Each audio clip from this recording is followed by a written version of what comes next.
დადარიგის პოლკოვნიკს გიორგი თავდგირიძე შეგვიძლია შევეხმიოთ, რომელიც საქართველოში არ იმყოფებოდა, იქიდან ადევნებს თვალს, როგორც საქართველოს, ასევე ირანში მიმდინარე მოვლენებს. მოგესალმებით, ბატონ გიორგი და გვაინტერესებს თქვენი შეფასება განსაკუთრებით სამხედრო მოქმედებების სცენასთან, თეატრთან დაკავშირებით, რა შეგვიძლია ვთქვათ, ომის დაწყებიდან მე რამდენი დღეა უკვე 28-ში დაიწყო და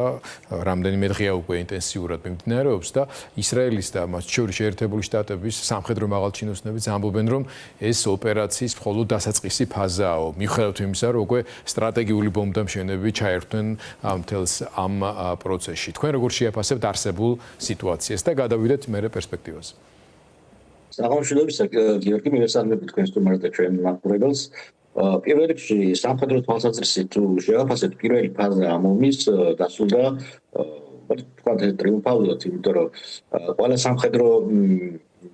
ომის ამოცანა რაც კი იყო შესრულებულია, ფაქტურად ყველა იდენტიფიცირებული გრავიტაციის ცენტრი რაც შეიძლება ყოფილიყო ზღვაში, ჰაერში თუ კიბერსილცეში, ფაქტურად განადგურებულია, აღარ არსებობს ირანული ფლოტი, არ არსებობს ირანული ავიაცია, უკიდურესად დასუსტებულია საჰაერო თავდაცვა, ფაქტურად აღარ არსებობს ერთიანი საჰაერო თავდაცვა, მოშლილია ერთიანი ლოგისტიკა, განადგურებულია ძირითადი სამეთაურო რგოლი, განსაკუთრებით ლიდერი, რომელიც ძალიან მნიშვნელოვანია, იმიტომ რომ კი ბატონო შეიძლება ახალი ლიდერი დასახელდეს, მაგრამ იმისთვის რომ მან იგივე ეფექტურობით შეძლოს რაღაც ახალი გააჩნდებების მიღება საიქროა, იმიტომ რომ აუცილებლად დაჭირდება. აქედან გამომდინარე, ჩვენ შეგვიძლია ვთქვათ, რომ დომინაცია ასევე, ესე ვთქვათ, ჩრდილოვანი ფრონტის ან დივერსიული მიმართულებით, უპირატესობა საინფორმაციო ველზე და სადაზვერო ველზე, რა თქმა უნდა, ცალსახად ისრაელ-ამერიკის შეერთებული შტატების მხარეზეა. ბატონ გიორგი, ირანის ტერიტორიაზე ეს ნამდვილად ასეა, მაგრამ რასაც ახერხებს ამ ეტაპზე ირანი, ახერხებდა წინა დღეების განმავლობაში, დღეს უკვე კანტიკ უნდათ მოვიდა უკვე ცნობები ახლო აღმოსავლეთის სახელმწიფოებზე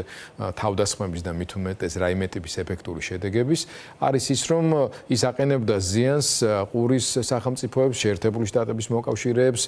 რეგიონში, ზრდიდა არა მარტო ფასს მათი კოალიციური თანამონაწილეობისა, არამედ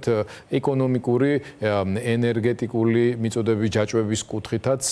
აჩენდა პრობლემებს და სხვათა შორის ეს ვიზუალურადაც მაყურებლისთვის, მსოფლიოს მაყურებლისთვის შეიძლება ცოტა უფრო ეფექტურად ჩანდა იმ გაგებით, რომ აქეთ დასავლური მედიით დაწყებული, ადგილობრივი მცხოვრებებით გაგრძელებული, მობილურობით გაცილებით მეტ იღებდნენ იმ ჩამოვარდნილ რაკეტას თუ აფეთქებულ ნავთობ საცავს და სასტუმროში მოხვედრილ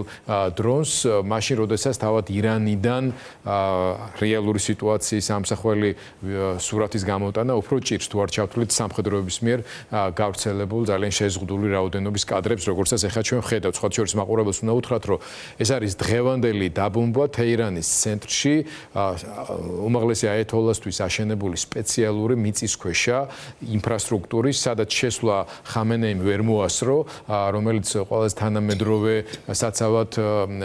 თავშესაფარად ითვლებოდა მთელი ინფრასტრუქტურით, სადაც მართვის ბლოკი იყო განლაგებული და იქ მაღალჩინოსნები მუშაობდნენ. მაგრამ შეიძლება ითქვას, რომ უკვე სტრატეგიული ბომბდაშენების მეშვეობით განადგურდა ის ტერიტორია. ამის თქმა მინდოდა მე, რომ ეს სურათი ირანიც ახერხებდა რაღაცას, მაგრამ ჩვენ სტუდიაში ვსაუბრობდით, სამხედრო ოპერაციის გაგრძელებადობა, რომელიც ვიზე მუშაობს დრო ამ თვალსაზრისით, თუ შეგიძლიათ რო გითხრათ.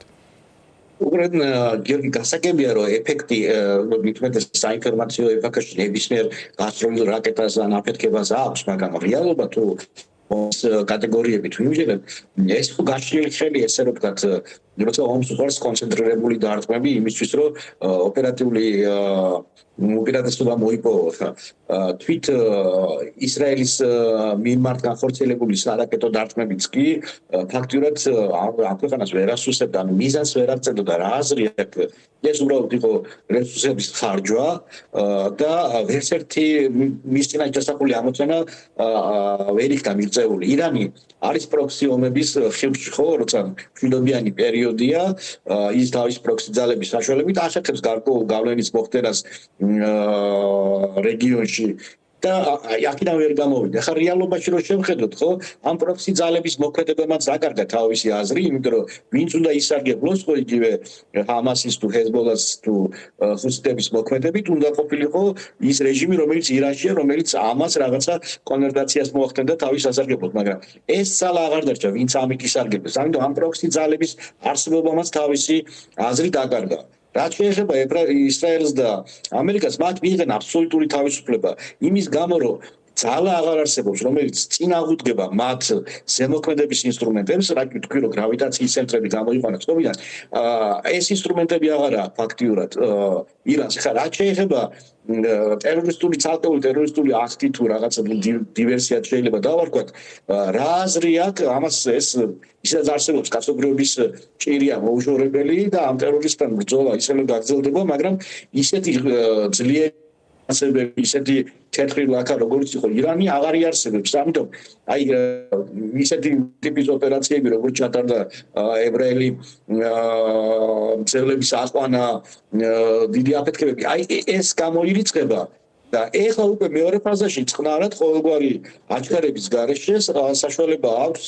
ისრაელს და ამერიკის შეერთებულ შტატებს განახორციელოს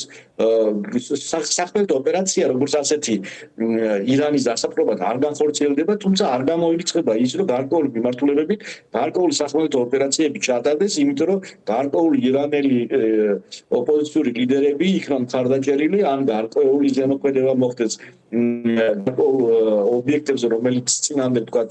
იგივე სარაკეტო დარტყმები შეიძლება არ იყოს ეფექტიანი, ეს ყველაფერი წინ არის. და რაც შეეხება დრო, რა თქმა უნდა, დრო არ მუშაობს ირანზე, იმიტომ რომ ჯერჯერობით ამერიკის შეერთებულ შტატებს და ისრაელსთან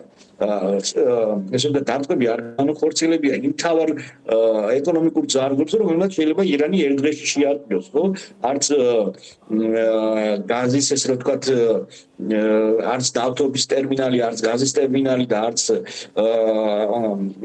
ამას უფრო მეტად იმიტომ ხომ არ აკეთებს შეერთებული შტატები, განსაკუთრებით რომ ამ ინფრასტრუქტურას უყურებს უკვე მომავლის ირანთან მისი თანამშრომლობის ერთ-ერთ მთავარ შემადგენელს, ასეთს ესე უხეშად რო ვთქვათ. ამ თვალსაზრისით საინტერესოა თქვენი მოსაზრებები გეოპოლიტიკურად რას ცვლის ეს რეგიონში და მინდა რომ სანამ დაგემშვიდობებით ამაზე თქვენი აზრის გაზიარების საშუალებაც მოგცეთ დღეს თქვენ ესეთი მუცნაური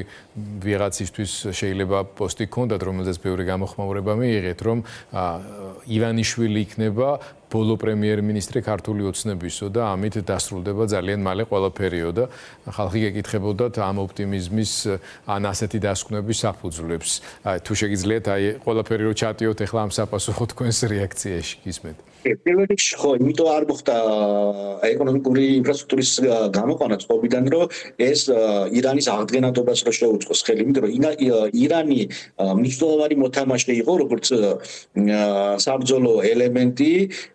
ანტიცივილიზაციური სამხედრო ბლოკის ირან, ჩინეთ, რუსეთისთვის და ირანი თუ აღმოჩნდება ოპოზიციის ხელში და იქ ელემენტარულად მეტნაკლებად პრაგმატული მთავრობა მოვიდა და ირანი აღმოჩნდა, ასე ვთქვათ, ნორმალური ქვეყნების რიგში, ეს ძალიან მნიშვნელოვანი დარტყმა იქნება რუსეთის ჩინეთისთვის, ხო? ანუ ესეც ერთ-ერთი თემა არის, რომ მიუხედავად იმისა, უამრავი აპოკალიფსური სცენარი შემოგთავაზეს, რომ როგორ ჩაერევა რუსეთი და ჩინეთი და როგორ ამოუდგება გვერდში და ჩინეთი ტაივანზე სარგისებურ დარტყმას განახორციელებს, ჩვენ შევხედავთ, რომ ირანი არის მარტო დარჩენილი და ამერიკის შეერთებული შტატები ინტერესები აგზელებს ნელ-ნელა რუსეთის ირგვლივ მარკმუჟის ესე რომ ვთქვათ მოჭერის პოლიტიკას. მიუხედავად იმისა, ის რას ამბობს და როგორ დითირამბებს უძღვის შიგადაშიგ პუტინს რეალობაში რუსეთი გამზადებულია ესე რომ ვთქვათ ჯანმრთელობად, იმიტომ რომ ირანის დაკარგვა მისთვის ძალიან მნიშვნელოვანი დარტყმა იქნება მისი სამხედრო ფლანგი მთლიანად მოშიშულდება. დარჩება მხოლოდ სამი კავკასიური ქვეყანა, ამ სამი კავკასიური ქვეყნიდან ორს საკუთარი პოლიტიკა და მიზნები გააჩნია, რომელიც არ უკავშირდება რუსეთის ერთგულებას და არც საქართველოში არ არის ისეთი ხელისუფლება, რომელიც ეხა რაღაც რუსული იმპერიის გამო გაწირავს თავის ქონებას და თავის სიცოცხლეს. ანუ ყოველ შემთხვევაში ეს თავგანწირულად არ იბრძოლებს. ხო, ამიტომ ჩემი პოსტი ნიშნავდა იმას, რომ ნებისმიერ შემთხვევაში იმისთვის, რომ სამხრეთ ეკონომიკური სარტყელი შედგეს და მისი ეფექტიანობა უახლოეს ხანში გაიზარდოს და ეს იყოს სტაბილური, ესე ვთქვათ, სარტყელი, აუცილებელია, რომ საქართველოშიც აღარ იყოს თეთრი ლაქა